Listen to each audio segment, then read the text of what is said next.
First of all, I want to welcome everyone again for participating in our AMC8 entry-level summer practice. In this video, I'll go over problems in the first assignment. Let's first look at problem number 1. So here, what we have is display of the multiplication of two-digit numbers. What we need to do is to find the final answer. When we look at this calculation, one thing is clear, because here we have 7. This is 7. Therefore, this one is also 7. Then this must be 7. Okay, and then we look at here, we have 1. Accordingly, okay, so also we have 2. Therefore, this one has to be 2. Now, we look at this digit, because this is 1, right? In order to have 1, we need to have something multiplied by 7 that could end up a number whose last digit is 1. Then the only choice we can have for this one is 3, because 3 times 7 is 21. And then 3 times 27, which is 81. Okay, so then we have find those digits. The final answer will be 837. So the final one is 837. Now this one asks for what's the remainder when this one is divided by 11. Okay, so we divide this guy by 11. This is 7. This is 77. Okay, so 67, and this is 66. Okay, so we get the remainder is 1. Okay. Now, problem number 2. For problem number 2, here what we have is Pentagon that lies on a coordinate plane, and we need to find its area. So what we are given are coordinates of its vertices. Now, for this kind of problem, a usual approach is to use cut and paste. And for this one, paste is more convenient. So we just use the common approach, cut and paste. Okay, for this one, what we do is we add 4 corner right triangles, right? We add those 4 corners, right triangles. Okay, this coordinates, this is -1 on the y-axis. So this is the, here is, we have, this is x, and this is y, all right? And this is 7. Okay, then it's easy to see, here we have, we just get a red, rectangle. This side, right? So we can calculate this side. This side is 8, and then we get this side. This side is 9, right? So we get this side is 9. Okay. All right.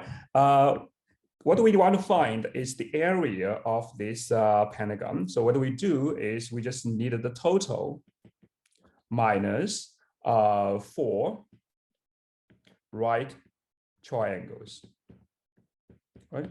Okay, so 4 right triangles, let's find this one first. Here we have, this is 3 and this is 4. Okay, so this one is 6. Here we have 2, and here we have 5. Okay, so then this one is 5. All right, and here we have 2. This we get a 5. Okay, so this one is also 5. All right, so here is 3, and this is here's 3. Okay, so then this one is 6. All right, so we get this one is 9. Okay, now we might, so total is 8 times 9, and then which is 72, and then we minus areas of 4 corner right triangles, right? So it's -6, -5, -5, -9, which equals to 72, minus 25. The final answer is 47.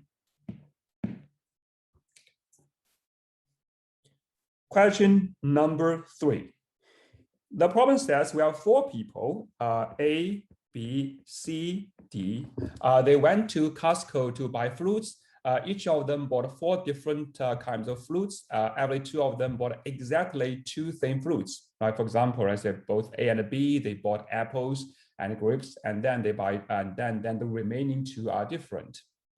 Okay, so the question is based on these assumptions, at least how many different kinds of fruits did they buy? Okay, for convenience, we use, let's say we use 1, 2, 3, 4 to denote different kinds of fruits. So let's start from A. Okay, so let's say A bought, because A bought 4 different kinds of fruits, right? So we can put A is 1, 2, 3, 4. And then for B, according to the assumption, B bought exactly 2 same kinds of fruits as A. We can just, for convenience, without loss generality, we can just say, okay, B also bought 1, 2, and then 2 other different ones, right? Okay, so then we can put it's 5, 6. Now, up to this point, it's clear at least they need a 6, right? So we say, okay, at least 6 different kind of fruits. Now then, first thought will be, will 6 be enough? Well, you can try and you will see 6 is not enough. Okay, so you find 6 is not enough. And then we try, we see, okay, how about 7? Let's say if I have 7 different fruits, 1, 2, 3, 4, 5, 6, and 7. Could we accommodate in a way so that all the assumptions are fulfilled? And the answer is yes. We can do in the way this is.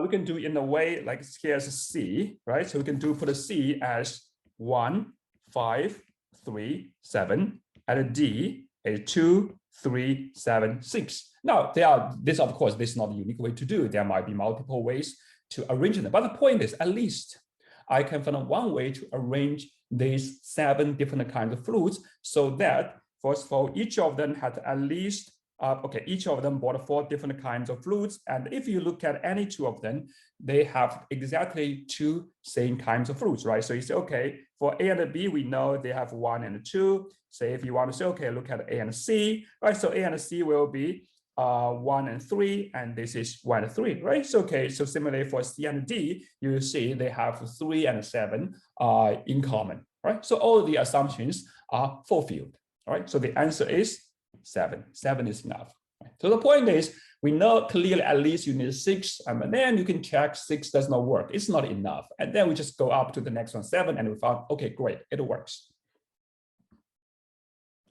Question number 4. Okay, so here what we have is a defined operation. So we have 2 for every 2 real numbers A and B. We define this A triangle B as A times B times A plus B. Now, so here I want to remind you when letters are involved. So here A and B means A times B. Okay, when letters are involved, we usually ignore, or we say omit the multiplication sign. Similar right here. So this is multiply. So A times B times A plus B. That's just a convention. Okay, so now we need to find what is this 1 triangle 2 and parentheses triangle 3. Okay, what we should do is we should calculate the thing that is inside the parentheses first. Okay, so let's do this. So 1 triangle 2. This one by definition is 1. It's 1 times 2, right? So it's 1 times 2 and times 1 plus 2. This gives us is 2 times 3, which is 6. Okay, so the first one we get is this one equals 6. I say this, we put step 1. And then step 2, we replace 1 triangle 2 by 6. So 1 triangle 2, 3, this one just equals 6, and triangle 3. And again, we apply the definition, which says 6 multiply 3, and then multiply 6 plus 3, which is 18 multiplied by 9. And this one gives us is 162. So 162 is the final answer under this defined operation. Question number 5. Here we have a triangle ABC. What we know is AB equals AC. Okay, so we have is AB equals AC. Okay, accordingly, what we have is something called isosceles triangle. And then we know this A equals 30 degree and D is a point on AC, so that BD, okay, so we have is BD is the same as BC. Okay, and the question is, okay, we just need to find what is ABD. Now, here to solve the problem, we need to basic facts. Number one, so I'll just remind you. So number one, if I have a triangle, say if I have a triangle, regardless what it is. So let's say I have, this is angle 1, this is angle 2, this is angle 2, and this is angle 3. Regardless what kind of triangle do we have, if you add 3 angles together, we always have 180.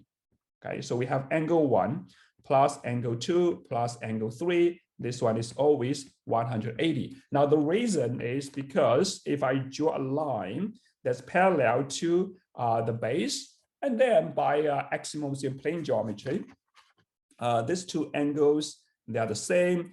And then we have these 2 angles, they are the same. Okay, by doing this, we're able to shift all 3 angles of triangle to this flat angle, which is exactly 180. So that's the first thing.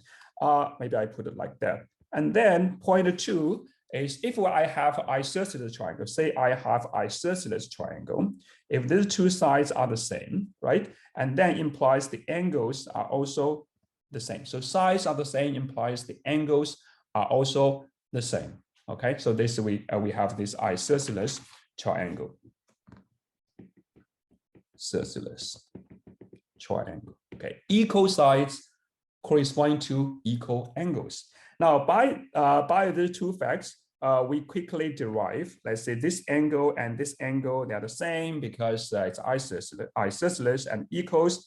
It's 180 minus 30, the total element together 180, and you divide it by 2, which gives us a 75.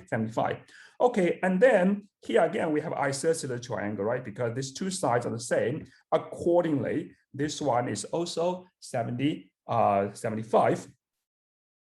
Okay, if this one is 75, then we get this angle will be 30 degree again, because it's we have added together have to be 180, 75 is 30. So it's the same as the previous one, except we just shrink a little bit, right? So what I mean is this one is the same as the one right here, right? So the one of this BDC, right? Okay, we just rotate and shrink. Okay, all right, and then we have, okay, so then this one, the one we are looking for, this is just 75 minus 30, that gives us is 45 degree. Question number 6. The problem says Larry drove from city A to city B. His average speed was 40 miles per hour when go from A to B. Okay, what we have is Larry go from A to B. On this way is 40 miles per hour. Then on his way back from city B to city A, of course, along the same route, then the speed becomes 60 miles per hour. Now, if we know the total time, so time total, which is it's round trip, the total time, okay, back and forth, the total time equals 6 hours. What we figure out is the distance. So what is the total distance from A to B, which I put as L. This is a basic travel related problem. There are different ways to solve it. We can either use algebra or without algebra. Okay, so let's say if without algebra, so method 1. When I say without algebra means I'm not going to introduce a variable, then solve the equation. Okay? So no algebra. If no algebra, let's recall basic formula between time, speed, and distance. Okay, so let's recall how we calculate the average speed. So average speed equals the total distance divided by the total time spent on the trip. Right? Of course, we can reverse this. Time is equals distance divided by average speed, and distance equals time multiplies speed. Right? Okay, so they're all equivalent. So method 1, no algebra. Okay, so we have from A to B, it's speed. Speed from A to B. If I look at the ratio from B to A, this equals 40, 60, which is 2 to 3. Now, the distance is the same from A to B, B to A is the same. So if I look at the time, right? So the time I spent from A to B and to B to A, then you need to reverse it, right? Because the faster you drive, the less time you spend on the way. All right, so this one will be 3 to 2. Okay, so from here I can get the total. Okay, so we know the total. total equals 6, right? 66 hours. Okay, so then we get the time spent on AB equals the time from A to B. This equals 6 times is 3 to 2, right? So then in total will be 3 to 5. Okay. Therefore, this is the time spent in terms of hours. All right, so then we just apply the distance, how we calculate the distance. Distance we know is the time times speed. Consequently, what do we have the distance is the time multiplied by the average speed. We know the average speed from A to B, right? So this, which is 40. Okay, so we just multiply by 40. And this will give us a time multiply speed, give us the distance. And then we can calculate this, so 40 to that, which is 8. Okay, so it's 18 times 8, which is 144. Okay, so we get the distance between A and B is 144 miles. For this method, we don't use any algebra. Now, but for students who are familiar with the algebra, especially if you are comfortable in introducing variables and setting up equations, then you possess a very powerful tool to solve many problems in AMC. Now, for this one, let's see if we use algebra. So method 2, I will use algebra. Okay, let me do method 2 with algebra.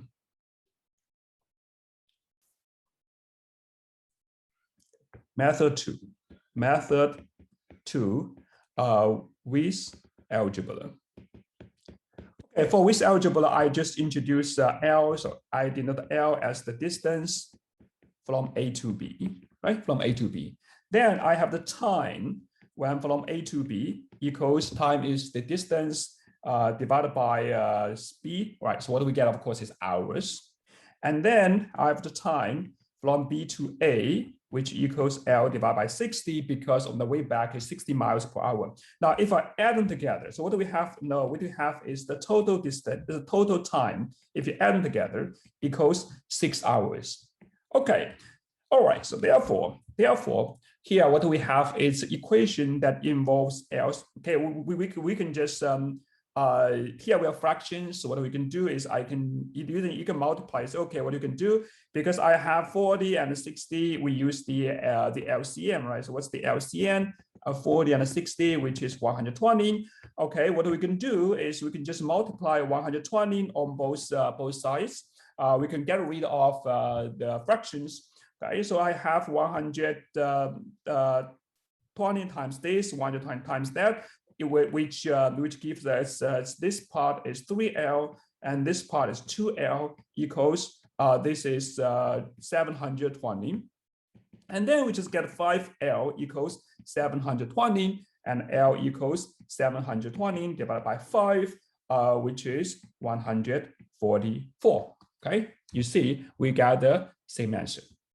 Question number 7. This problem says 3 mouse, they found a pile of peanuts and they try to divide this pile of peanuts evenly. But what happens is when each mice arrived, he found that he has to eat one first in order to divide them evenly. Okay, so based on this assumption, the question is, what is the minimum number of peanuts at the beginning? Okay. Now, there are different ways to solve the problem. One way you can do is you just use guess and check, tune the numbers. So you go backward. You say, okay, I just start from the last mouse.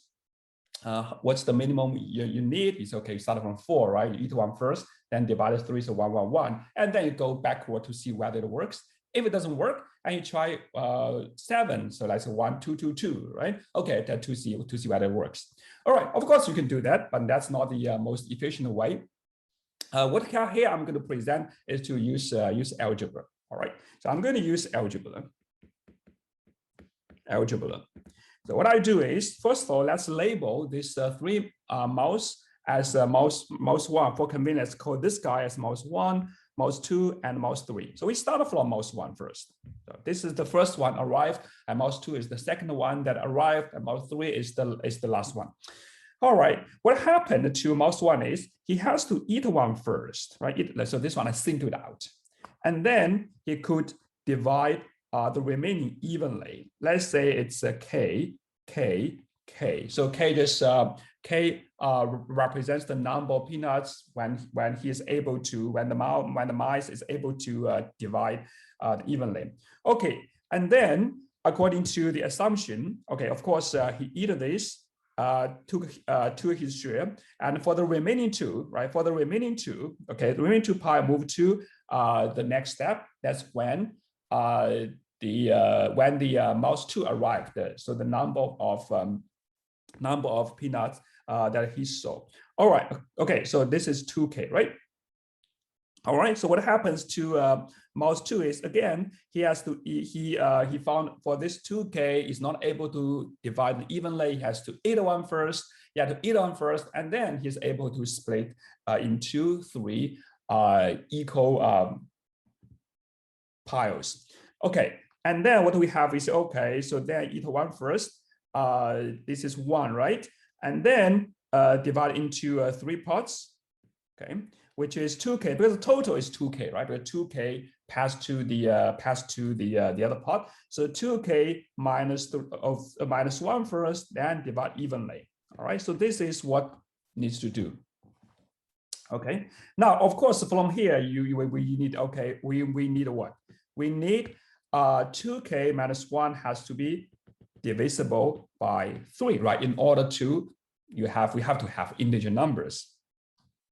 Okay, and then what happens? The second mouse just repeated the same procedure. He ate 1, took his share, and for this one goes to the third mouse, right? Third mouse, and that's what I have. Okay, so again, took 1 and 8. Then he's able to divide them evenly. How many we have here? Just add them together. So that's 3, 2K minus 1 and multiply by 3. Okay, 2 piles, which is 3, 4K minus 2, right? 4K minus 2. Okay, and that means this total equals 3, 4K minus 2 and minus 1, because it had, according to the assumption, it had to eat 1 first. And we can combine into one fraction, so the 3, 4K minus 1 is just 3 over 3, right? Okay, so then this is just 3 minus 5, 4K minus 5, right? So this one is 3 over 3. We use the same denominator. All right, now the point is we want this one, because this is the total. We want this to be evenly divided into 3 powers, okay? So what we need is 4K minus 5 divided by 3. This one is divisible by 3. And then this tells us 4K minus 5. So 4K minus 5 divided by 3 is divisible by 3. And we get this one is divisible by 9. So what do we need? Okay. Therefore, what we need is 4K minus 5 is divisible by 3. And this is what we need. And of course, we also have to combine. We have to take this into consideration. We have to this 2K minus 1 divisible by 3, right? Okay. All right. Okay. All right. Now, then you ask yourself, okay, what is the minimum K, right? What we need is, what is the minimum K will satisfy this requirement. Now, what you can do is, okay, I just try different numbers to get that. No, okay, we can do that. Or we can further do some algebra. Right, this one I can just write 4K plus 4 and minus 9. Right, so this guy is already divisible. Right, so this has to be divisible by 9. Okay, so this one has to be divisible by 9 because this one divisible by 3. So divisible by 9. This one is already divisible by 9, so we need this one, K plus 1. This one is divisible by 9, and then you see, okay, I want this one divisible by 9, but 4 has nothing. It contributes nothing. So we just need K plus 1 divided by 9. So from here we just K at least. The least number is 8. So this is the least possible number we can choose for K. So K is 8. Now, of course, if K is 8, this one is also satisfied. 2 times 8, which is 16, minus 15. So, all right, the conclusion is K is 8 is the least one. If K is 8, this is 8, this is 8, and this is 8. Therefore, the total will be, that's the minimum one, it's 25. So this guy needs to be divisible by 9. All right. Question number 8.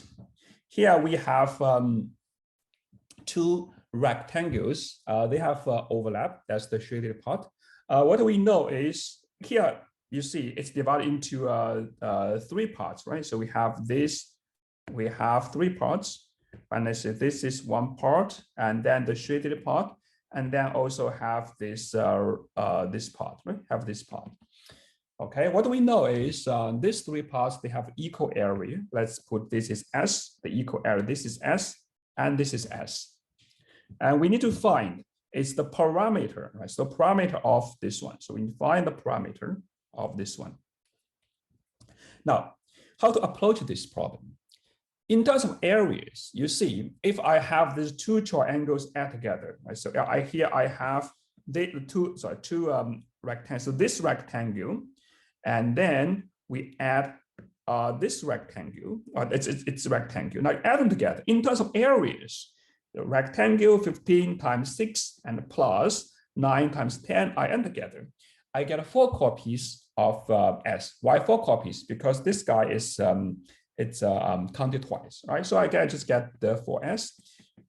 This gives me 180 is 4S. Therefore, S is 45. Okay, so we get the area. This one is 45. If this one is 45, we know it equals this one times this multiplied together. But in general, of course, there are infinitely many ways you have numbers multiplied by 45. Nevertheless, here tell us the side of smaller one, each is a whole number. Okay, so here, if I have this is just whole numbers. So I have 245. You have to write as the multiplication of 2 integers, right? So both of them are integer, positive integers. Well, you can do 9 times 5. You can do 45, 15 times 3. However, you see, this is less than 10. This one is less than 9, right? So you cannot go beyond 10 for both of them. And based on that, so we have A, B, they both have to be less than 10. And accordingly, there's only one choice I can do that. 45 is 9 times 5, right? So that's the only way to guarantee one is, so this one will be 9 and this one will be 5, okay? This is 5 and this part is 9, so 9 times 5. Given that, it's very easy to calculate its parameters. It's 9 plus 5 times 2, which is 28. Question number 10. Austin has made a bottle of 50 grams of pure orange juice. He first drink 10 gram, like first drink 10 gram minus 10 gram, and then add 10 gram of water right back into the bottle. He shakes well, and then his brother Benjamin drinks another 10 gram of juice from here, and then adds another 10 gram of water. The question is, what's the final percent of the juice? First of all, let's recall how we calculate the percent. Right? So percent equals the weight of the weight. Okay, I mean let's say number of grams. Let's say number of grams of pure juice. Well, for this one, it starts with the pure juice, but because you add water into it, and then you have the mixture, right? Pure juice plus water. Okay, so divided by the totals. The total is pure juice plus water, and this is total. Now, when you look at the procedure, you see you ate 10, drink 10, put 10 back, drink 10, put 10 back. But regardless of what, the total does not change. The total is always 50. Okay, so what you need to find is after those things, what is the remaining number of grams of pure juice? All right, we start from 50. You ate 10, right? So let's say this is the juice. I put you start from this 50, and you ate 10. What do you have left? Okay, you have left 40, and here it's then you have water, right? So water is 10 water, and then of course you have to mix it, and then you just mix it well, shake it well, right? Shake it well. Okay, now if you put time 10 out, at this step, the percent is okay. For this one, the percent, right? After you shake it well, everything is mixed. The percent is 40 out of 50, so which is 405, or we say it's 80%. If it's 80%, if you drink, let's say Benjamin, right? Benjamin drink 10 grams. So 10 grams, how many juice here? So it's 10 times 405, or 10 times 80%, which is 8. All right, so in this 10, it contains 8 pure juice. Okay, therefore, the left, what is left? So left is this 40, and then you minus extra 8, right? So it's 40 minus 8. That gives us is 32. So 32 is the number of grams of juice that is finally left in the bottle. Okay, well, then this gives us the fraction is 32 over 50. We need to convert this into percent, and obviously is 64% because we change this one to 100, and then you also need to double this to 64. Question number 10. For how many positive integers n that are no greater than 200, the fraction 12 over n is not in its simplest form. Now, what does it mean that it's not in its simplest form? Means you can further reduce the fraction. For example, 12 over 15. This is not in the simplest form because 12 and 15, they have a common factor, which is 3, that's greater than 1. All right, so I can reduce this to 4 over 5. Okay, this tells us this is not in simple form. It just means the GCD of 12 and n is bigger than 1, right? It's bigger than 1. Now, what is 12? 12, we know it's 3 times 2 times 2. Therefore, when we say the GCD of 12 and n is greater than 1, this one is equivalent to saying n is divisible by 2 or 3. Okay, therefore, the problem is basically reducing to find the numbers that are no greater than 200 and that is divisible by 2 and 3. For this kind of problem, the usual approach is to use inclusion-exclusion principle. Right? So we use inclusion-exclusion principle. Or we say, I just draw the Venn diagram, Venn diagram. All right, I look at the number. So this is divisible, the number divisible by 2, by 2, right? So divisible by 2. Okay, divisible by 2. And then I look at number that divisible by 3, right? Divisible by 3. Now they have an overlap. So overlap is the numbers that divisible by both 2 and 3, that's divisible by 6. Right? So divisible by 6, that's the overlap. Divided by 6. Okay, how many do we have here? This obviously is 100, right? So we have 100 numbers that are no greater than 200 divided by how many here? So it's 200 divided by 3, and you choose the integer part. This one will be just 66. How many of them divisible by 6? This one is 33. All right, so then by the inclusion exclusion, the total here equals 100 plus 66, but you have to minus the overlap because the overlap is counted twice.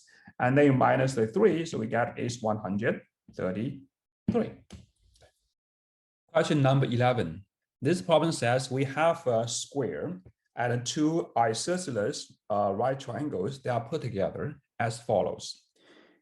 Here we have right triangle. This is isosceles right triangle 1. This is isosceles right triangle 2.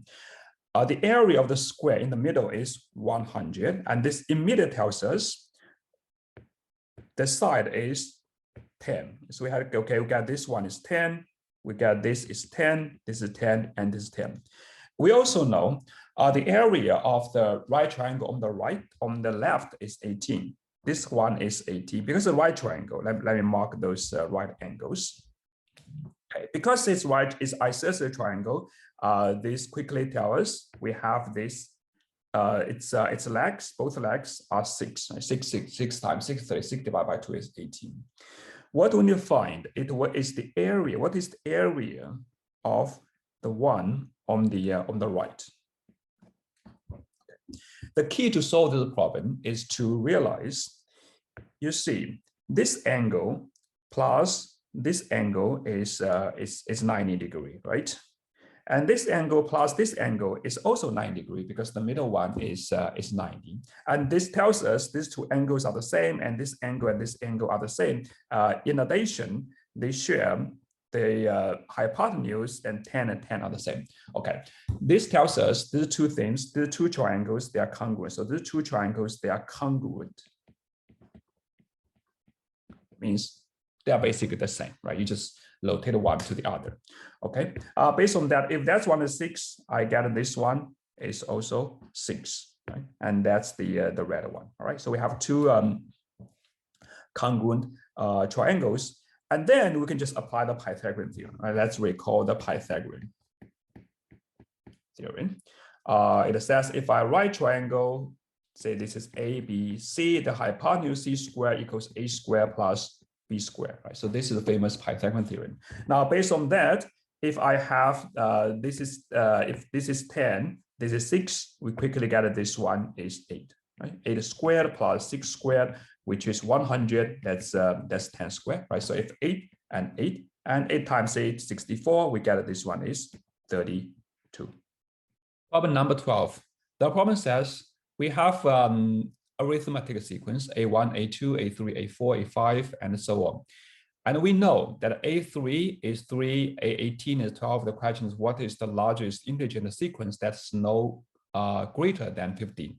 First of all, let's recall. Arithmetic sequence means a sequence that has common difference.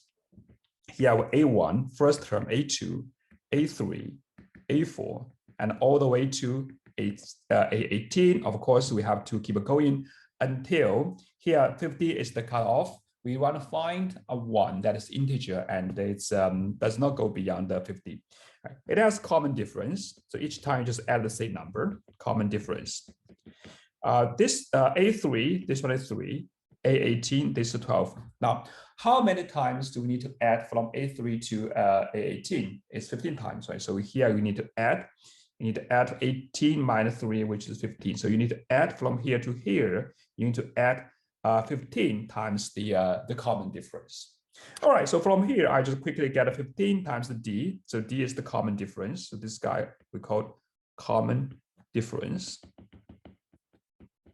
All right, D is 12 minus 3, which is 9. From here, we immediately get the common difference equals 9 over 15, which is 3 over 5. Therefore, each time what we do is just add 305 plus 305 plus 305.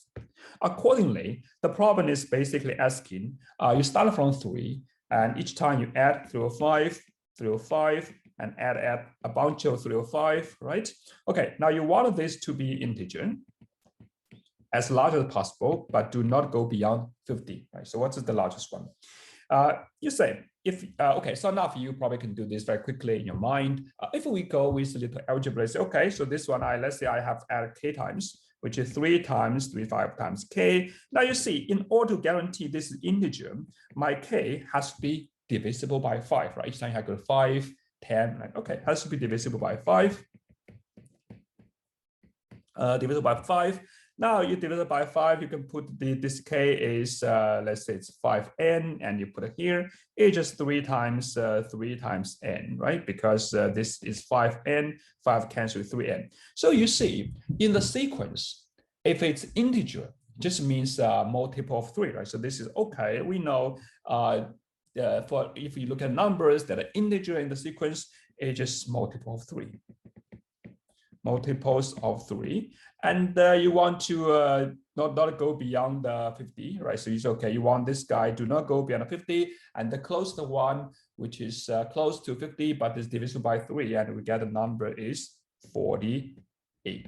So 48 is 1 that divisible by 3, right? So you get this n equals 15, right? So you get n equals 15, right? So that's the number we get. Okay, which is this n, the number is 48, right? So 48 is the integer in the sequence that's not beyond 50. The largest one that's not larger than 50. Okay. question number 13. Here we have, here we start from right triangle ABC and we shift along one of its legs. And then we get another triangle A prime, B prime, C prime. Here we have two shaded parts. The question is, what is the difference? Right? What's the difference between these two shaded parts? Okay, so what do we do? There are different ways to solve the problem. The quickest way. So let's look at method one, the simplest way. Method one is the simplest way. All right.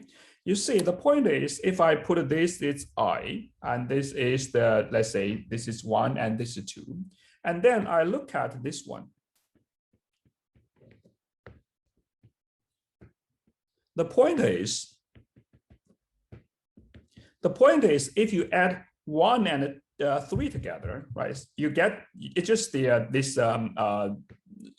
this rectangle. So I have 1 plus 3. It's just the rectangle A prime, B prime, and a B. Well, what's the area? The area equals, the area is 10, right? 5 times 2.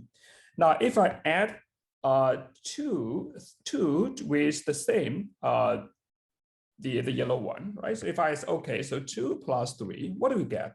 We get a triangle, which is ABC itself.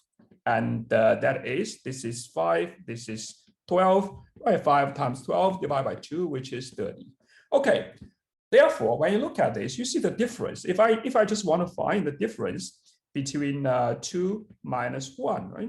And it's the same as the difference, right? So if you look at the two things, if I take the difference of these two, this will just cancel with each other. So it's the same as the difference of these two, right? So it's equals to 30 minus 10, which is 20, right? Which is 20. So this is the quickest way to solve the problem. Now we can also solve the problem using similarity. If for some of you, let's say if you don't see this quick way to solve the problem, when you look at 1 and 2, for those who have learned the concept of similarity, like as instinct, you may say, oh, well, this is just a typical situation to apply similarity. Yes, you can do that. The method 2, we apply similarity. So if I do similarity, so what we have is, well, here I have this, again, triangle 1 and triangle 2. Okay, so this 1 and 2, they're similar.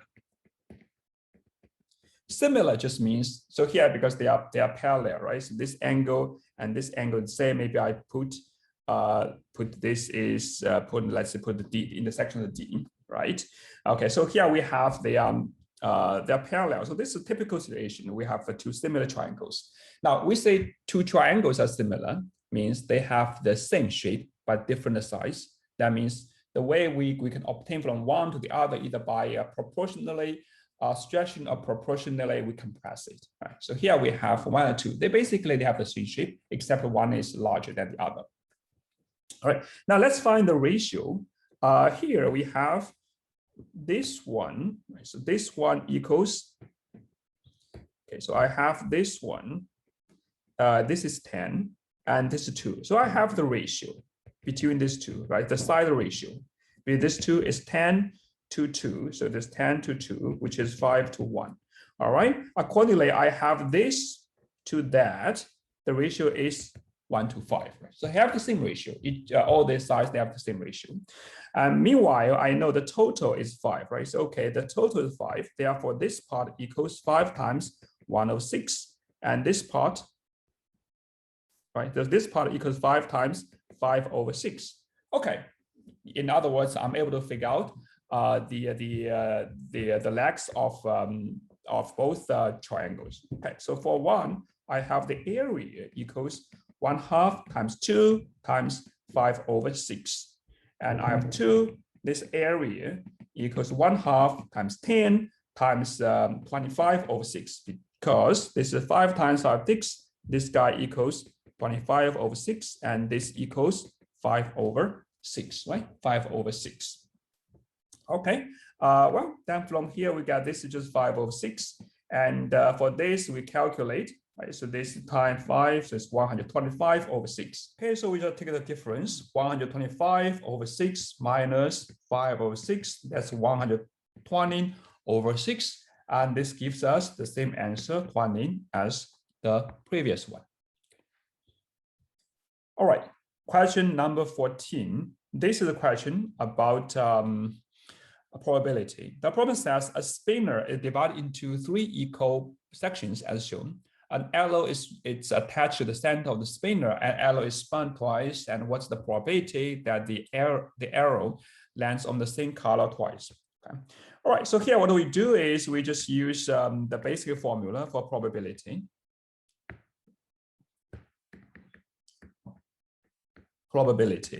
Right? Okay. Now we have the probability. We know if I use the basic formula, this is the number of valid cases, or we say favorable cases. Let's say valid cases divided by the number of all cases, right? Divided by all cases. Now, what is the number of all cases? Because each time when we spin the arrow, because each time has 3 choices, so 3 times 3, which is 9. So we have 3 times 3 equals 9. So 9 is the total number of combinations. And what is number of valid cases? Because here valid cases means on the same color, right? On the same color twice. So each time you have the same color. That means either you have blue, blue, red, red, or green, green. So these are the 3 cases. That is what we want. They have the same color each time, and then we get number 3. Okay, then we just apply it. Then we just use 3 divided by 9, and the answer is 1/3. Question number 15.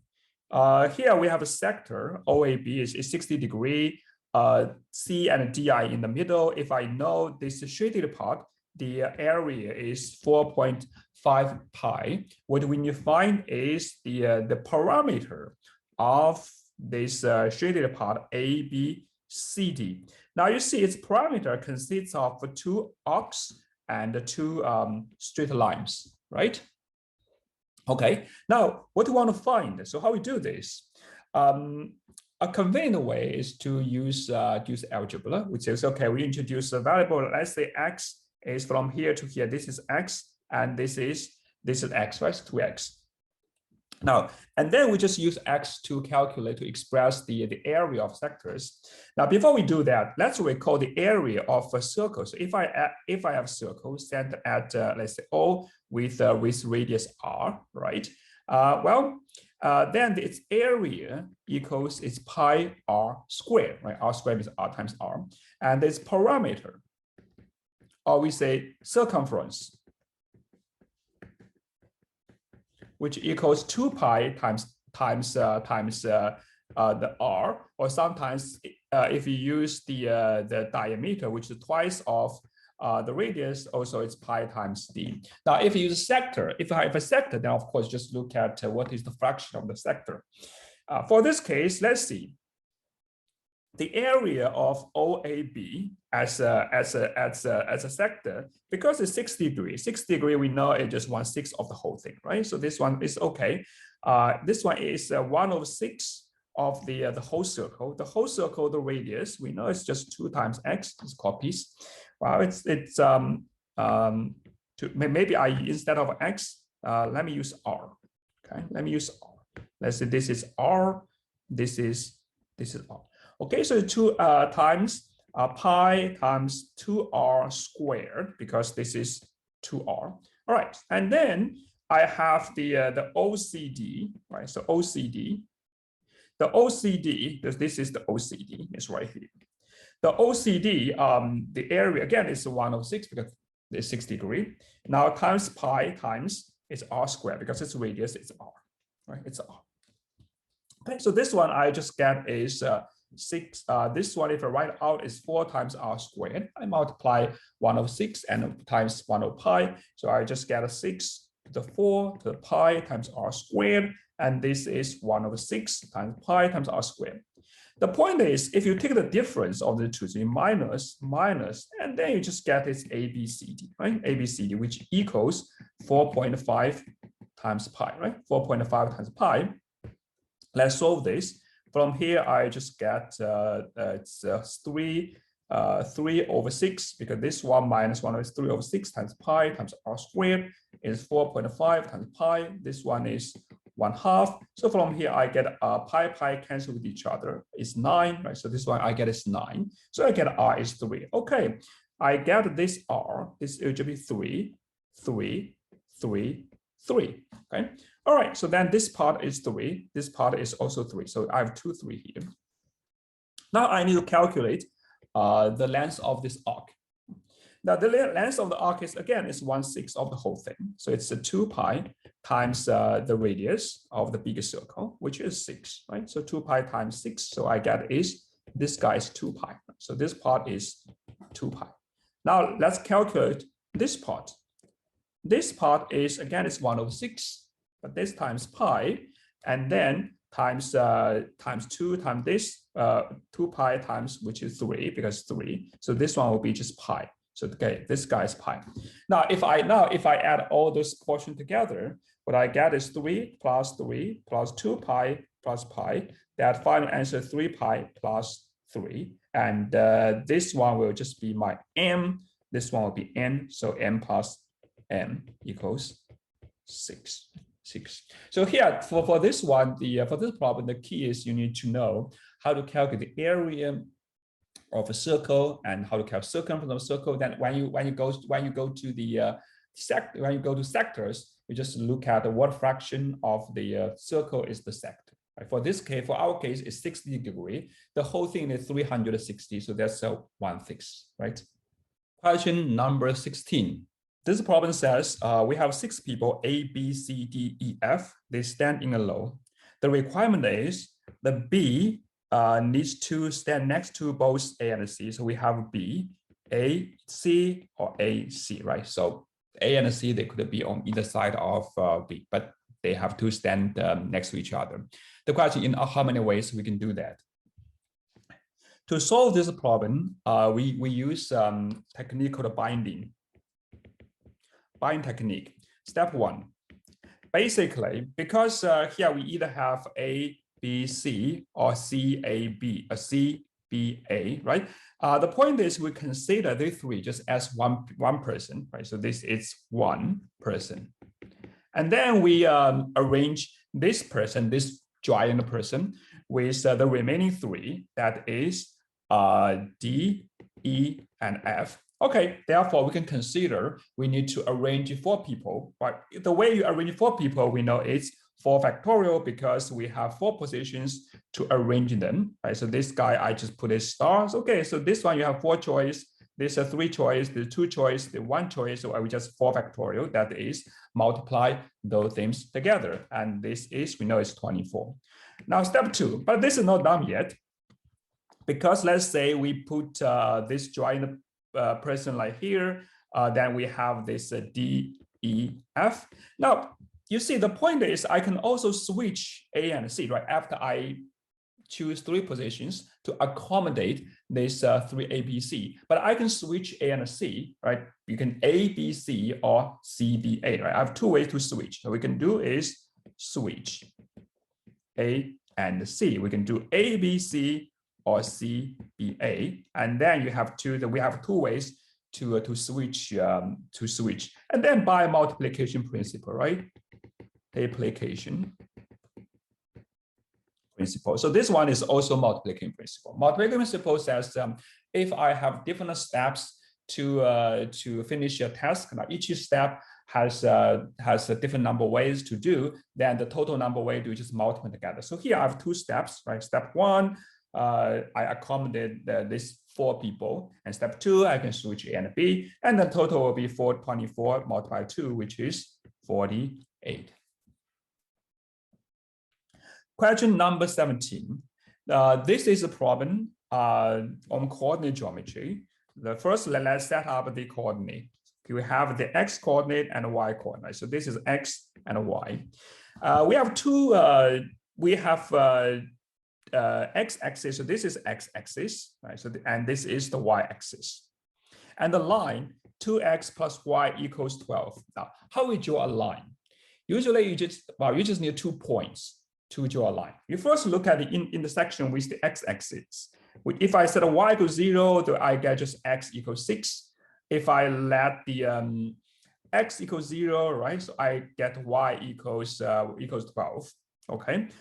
If I draw the line, so that this is how the line looks like, right? So this is the line. It passed the point 0, 6 and past point 0, 6, 0 and 0, 12, right? So this is the line, which is 2x plus y equals 12. Now, my point is, if you want to draw a line, you just need to determine 2 points. Typically, people use the intersection with the x-axis, so this we call x-intercept, and or is intersection with the y-axis, so this y-intercept, right? Y-intercept. Okay, and this is the the origin, which is 0, 0. We are looking for is, and this is the triangle ABC, right? Maybe I put this, it's A. This one I just put to be set to B, and this point to be C. So this is triangle ABC. The line y equals 2x. Let's draw the line y equals 2x. So this is the line y equals 2x. Y equal to x means each point on the line satisfies the y coordinate is twice of the x coordinate. We need to find is this is the first area, the second area. We just need to find the area, right? So we say, okay, find the area of 1, the area of 2, and find the multiplication. Now you see, this one we already know is 12, and this one we know is 6. But all you need to do is to find the height. Right? So okay, I just need to find the height. Well, to find the height, what we need to find is the coordinate of this point. How do you find the coordinate? Because it's just the intersection of 2 lines, algebraically means this point satisfies both equations, right? If we set up the equation, so it satisfies both equations. It's y equals to x and 2x plus y equals 12, right? Because this point lies on both lines. And from here, we solve it. We can use the substitution. You replace y by 2x. I get a 4x equals 12, so I get x equals 3 and y equals 6. All right, and then that means this one is 6 and this is 3. Okay, so this is 3. Okay, so that's this one will be just 6 and this one will just be 3, right? Okay, so that's why if I put this, I can put this. This is 3 and this is 6. All right, now I get the area of 1. So what's the area of 1, right? So the area of 1 will be 3 times 12 divided by 2, which is 18. And the area of the second part will be its height is 6 times 6 divided by 2, which is also 18. So the point is this line basically evenly split ABC in terms of areas. Now, what we are looking for is the multiplication, right? So we say, okay, I just need to find the multiplication of this 2. So 18 times 18 is 324. Now, here the point is, if you have a coordinate geometry, you need to visualize how those things look like. Now, algebraically, the intersection of 2 lines just means you put 2 equations together and you solve this linear system, because the coordinates of that point have to satisfy both equations. Okay. Question number 18. A cubic wood is cut into 2 rectangular boxes. Now, if the ratio between the surface area, let's say because this one looks larger, right? So the ratio between surface area is 9 to that. So this is the surface area. What is the corresponding ratio between their volumes? For convenience, I can set this just to be 1. Right? So originally the side length to be 1. This is 1. This is 1. This is 1. Right? So this is 1. Okay, so this is 1. Now, in order to find the ratio between the volumes, right, let's recall. So if I have a rectangular prism, or it's a rectangular box, if this is A, this is B, and this is C, then how we calculate the volume? Volume is just A times B times C, right? So this is how we calculate its volume. Now, for this one, you say, okay, I just need to find what is this and what is this. Right? Now, there are different ways to solve this problem. One way you can do is, look, because what is the total surface area? If I add this together, so what is the total surface area? Sum of surface area of these two. Okay, so the sum of surface areas of these two surface areas. The point is, it's very easy to compute the sum of the surface. Since if you add them together, this one put this, you just get the 1. This one, you put this one, this is 1, this one. Now, if you compare with the original one, what you have is you just get 2 extra squares. That's it, right? So the sum of the surface area is the original 6 plus 2, which is 8, right? Which is 8. So that's the hold on. Right. So so this is what we have. So it's 8, right? So the total is 8. And because it's a 9 to 7, it's 9 to 7. And then we have this one. It's a surface area will equal to 8 times 9, 7. So that's 16 to the 9, right? 6 to 9, which will be 2. So this will be just 4.5, right? It will be 4.5. Now, if this is 4.5, then I get the surface area here is 2. So each this one, right? If I just look at the side, right? It's a 4 side, right? So if this is 1 times the question mark, because you have 4 copies, and then you plus 2 base the above the bottom and the top one, and this one equals 4 point, which equals 4.5, right? Okay, so then you get a question mark. This is 2.5 times 4. So from here, I just get this question mark, this one. So okay, I get this one equals 4.5 divided by 4, which is 5 divided by 8, right? So 5 divided by 8. Okay, so I get this one is 5 divided by 8, then this one will be 3 divided by 8. Now, what's the volume then? The volume will be, so if I look at the volume, right?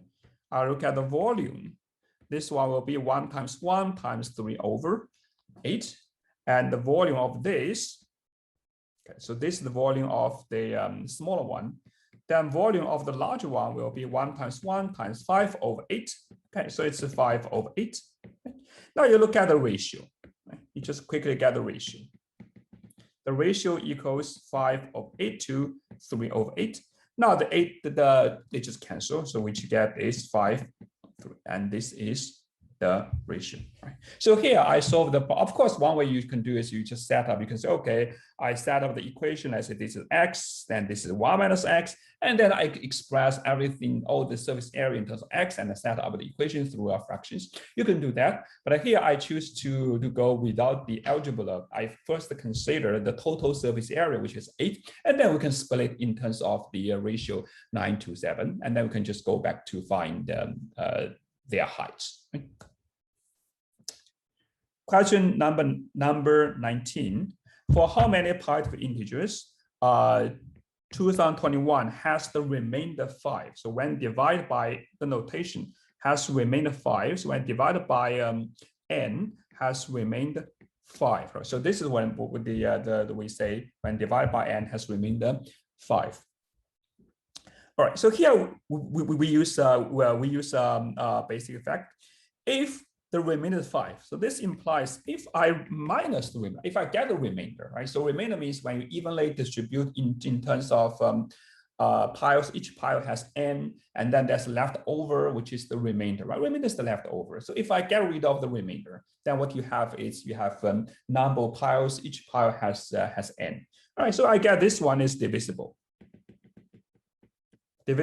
by n. Okay, what's this? This is 2016. All right, so this I get the n is a factor of 2016. But nevertheless, it's not true that every factor works, because 5 is the remainder. We also have to 5 has to be less than n. So which means n is a factor. If a factor of 2018,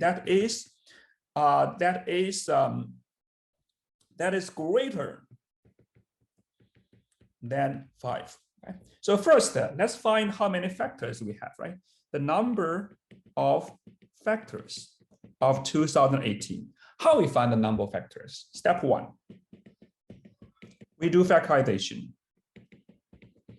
Factorization of 2018, 16. So we do that. We use this long division. So 008, and then this 504. And this 2, 22, right? So 2, this is 1 to 6, 2, 63, 3, 21, 3, and 7. Okay, so we get the factorization is 2, 1, 2, 3, 4, 5. So 2 to the 5 times 3 squared and times 7. Right, so we get a factorization, and that's step 2.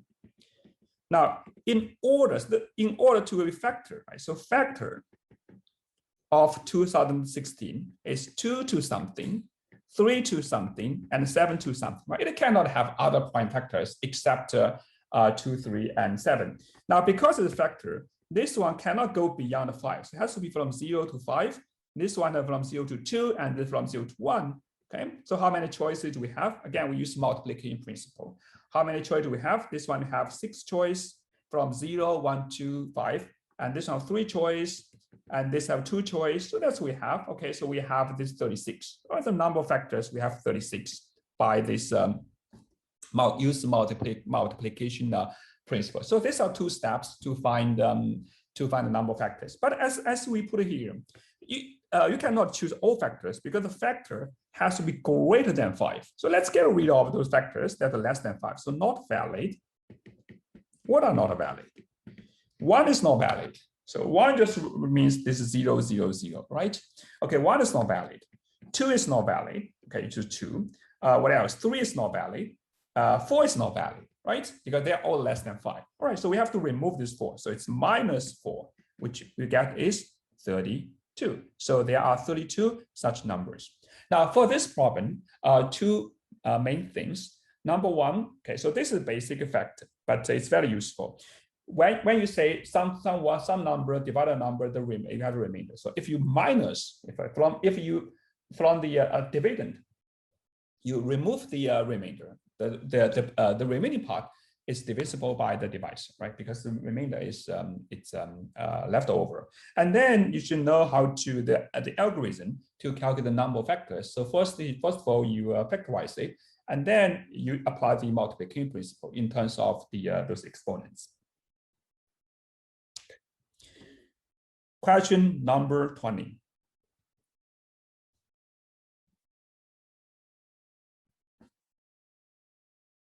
Question number 20. Here we have a triangle ABC, and D and E are points on AB and BC respectively. So if I know the area of DAB is 30, DEC is 20, and ADC is 10. Okay, the picture is not very accurate, but that's but the numbers are here. Okay, the question is, all right, so what's the area of the shaded one, ADE? To solve this problem, we need to use a basic, but it's a very important factor in terms of the ratio between areas. Say if I have a triangle, and the triangle is it's divided into 2 parts. This is part 1, and this is part 2. All right, this is the side. Let's say this is A. This is A, and then we have another side. This is the B, right? So this is B. Now, what do we have? Then we have is in terms of areas, and in areas, the 1 to 2 equals A to B. It's the ratio between the corresponding the base. Now, why is that? That's because they share a common height, which is h. If I calculate the areas, this one is just 1/2 times A times h, and this one will be 1/2 times B times the h, right? So times h will be the B times h. Then you have 1/2 h cancel with each other, so we get this the ratio. Now, if they share the same height, the ratio between their areas is the ratio between corresponding bases. All right, so let's use this. We know the total. So here, add the total here equals 30 plus 10 plus the total of A, B, C is 30 plus 10 plus 20, which is 60. If I look at, because then I get, you see, if I apply this, if I apply this to here, right, if I apply this to here, if I look at AB, this ABD, right, BBE, so this one is 30. This one is 30, and this is 20. Okay, so I get the ratio of the BE. So BE, the ratio to that is 30 to 20, which is 3 to 2. Right? So I get this ratio is 3 to 2. Okay, and this tells me, because the total is 60. If this is 3 to 2, and then I get the area of this one, ABE, right? So the area of ABE will be what? The area of ABE will be 60 times 3/5, which is 36. So I get this one will be 36. Right? So I get this one will be 36. That this is ABD, right? So I get this is ABD is 36.